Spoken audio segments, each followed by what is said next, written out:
ഇങ്ങനെ ഇരിക്കുന്ന മുത്തിൻ്റെ മുടി എങ്ങനെയാണ് ഇങ്ങനെയായെന്നാണ് ഇന്നത്തെ വീഡിയോയിൽ നമ്മൾ കാണാൻ പോകുന്നത്. ഹെയർ ഡൊണേറ്റ് ചെയ്യാന്നുള്ളത് മുത്തിൻ്റെ കുറേ നാളായിട്ടുള്ള ആഗ്രഹമായിരുന്നു. നമ്മളിന്ന് വന്നിരിക്കുന്നത് മലയക്കുരിശ് BN കോളേജിലാണ്. കോളേജിൽ ഇന്ന് കണ്ടക്ട് ചെയ്തിരുന്ന ഹെയർ ഡൊണേഷൻ ക്യാമ്പിൻ്റെ ഭാഗമായിട്ടാണ് നമ്മൾ എത്തിയിരിക്കുന്നത്.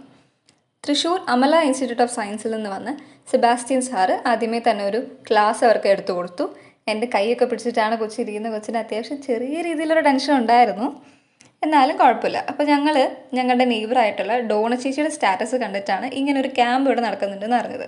അപ്പോൾ ഡോണ ചേച്ചിക്ക് വേണ്ടിയിട്ട് സ്പെഷ്യലായിട്ട് മമ്മി ഒരു പബ്ലിക്കായിട്ട് ഒരു താങ്ക്സ് ഒക്കെ പറഞ്ഞു.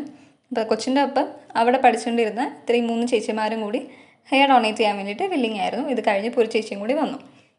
വിഗ് ക്രിയേറ്റ് ചെയ്യാൻ വേണ്ടിയിട്ട് വേണ്ട maximum length of donating hair is 30 centimetre. അപ്പോൾ നമ്മുടെ മുടി 2 ഭാഗമായിട്ട് കെട്ടിയിട്ട് 30 സെൻറ്റിമീറ്റർ ഉണ്ടോ എന്നൊക്കെ അളന്ന് നോക്കിയിട്ടാണ് കട്ട് ചെയ്യുന്നത്.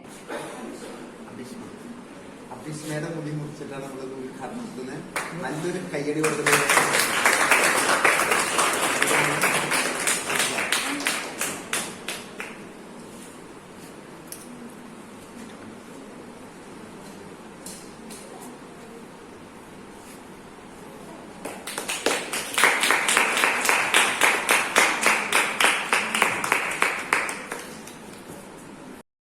ഹെയർ ഡൊണേറ്റ് ചെയ്യുക എന്നുള്ളൊരാഗ്രഹം കൊച്ചിന് തന്നെ മനസ്സിൽ വന്നതാണ്.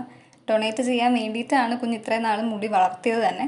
അപ്പോൾ അത് ഡൊണേറ്റ് ചെയ്യുമ്പോൾ അവർക്ക് ഭയങ്കര നിർബന്ധമായിരുന്നു അത് ഡിസേർവിങ് ആയിട്ടുള്ള ഒരാളുടെ കയ്യിലെത്തണം. നമ്മൾ പൈസയ്ക്ക് അത് സെല്ല് ചെയ്യാതെ ഫ്രീ ആയിട്ട് ഒരാളുടെ കയ്യിലെത്തിക്കണം എന്ന് കൊച്ചിന് നിർബന്ധമായിരുന്നു. ദൈവം സഹായിച്ച് നമുക്ക് അങ്ങനെ ഒരു അവസരം ലഭിച്ചു. നമുക്ക് അങ്ങനെ ഡൊണേറ്റ് ചെയ്യാൻ പറ്റി. നമുക്ക് അവിടുന്ന് സർട്ടിഫിക്കറ്റ്സ് ഒക്കെ തന്നു. അമല ഇൻസ്റ്റിറ്റ്യൂട്ട് ഓഫ് സയൻസിൻ്റെ പേരിലാണ് നമുക്ക് അവിടുന്ന് സർട്ടിഫിക്കറ്റൊക്കെ തന്നത്.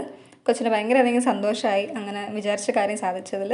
ഞങ്ങളിത് കഴിഞ്ഞ് നേരെ ദേറാപ്പള്ളിയിലും കൂടി കയറിയിരുന്നു. അപ്പോൾ അവിടുത്തെ വിശേഷങ്ങളും കാര്യങ്ങളെല്ലാം അടുത്ത പാർട്ടിലുണ്ടാവും. Don't miss it.